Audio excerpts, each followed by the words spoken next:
আজকে আমরা অনুশীলনী 3 পরিমাপ চ্যাপ্টার থেকে কত 14 নাম্বারটা করব, ঠিক আছে? আগে আমরা প্রশ্নটা বুঝি কিনা দেখি। কি বলছে? একটি আয়তাকার ক্ষেত্রের দৈর্ঘ্য কত 48 মিটার এবং প্রস্থ কত 32 মিটার আর কি আছে 80 সেন্টিমিটার। ক্ষেত্রটির বাইরে চারদিকে আবার কি আছে 3 মিটার বিস্তৃত একটি কি রাস্তা আছে। রাস্তাটির ক্ষেত্রফল আমাদেরকে বাইর করতে হবে, ঠিক আছে? আমরা জাস্ট চিত্র আকারে একটু দেখি।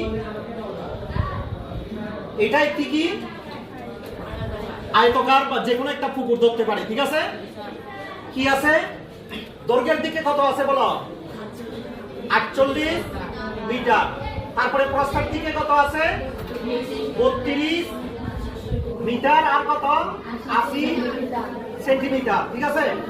আবার কি বাইরে চারদিকে, যে বাইরে এটা বাইরে না, বাইরে চারদিকে দৈর্ঘ্যের দিকেও 3 মিটার, প্রস্থের দিকেও কত মিটার 3 মিটার একটি রাস্তা আছে, ঠিক আছে? আমাদের কি করতে হবে বলো এই রাস্তাটির ক্ষেত্রফল আমাদেরকে বের করতে হবে, ঠিক আছে? আচ্ছা দেখি আমরা এবার অঙ্কটা কি পারবে নাকি পারবে না বলো? পারবে না, না? তাহলে একটু মনোযোগ দিয়ে দেখবে, ঠিক আছে? দেওয়া আছে আয়তাকার ক্ষেত্রের দৈর্ঘ্য কত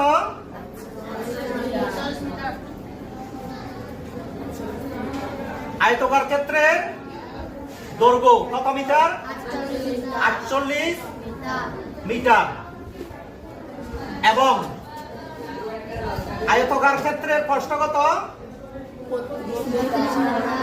32 মিটার আর কত 80 সেন্টিমিটার। কারণ দৈর্ঘ্যে শুধু মিটার আছে কিন্তু প্রস্থে কি মিটারও আছে সেন্টিমিটারও আছে। আমরা সেন্টিমিটারটাকে কোথায় নিয়ে যাব মিটারে নিয়ে যাব, যাতে দুটোটাই মিটার হয়, ঠিক আছে?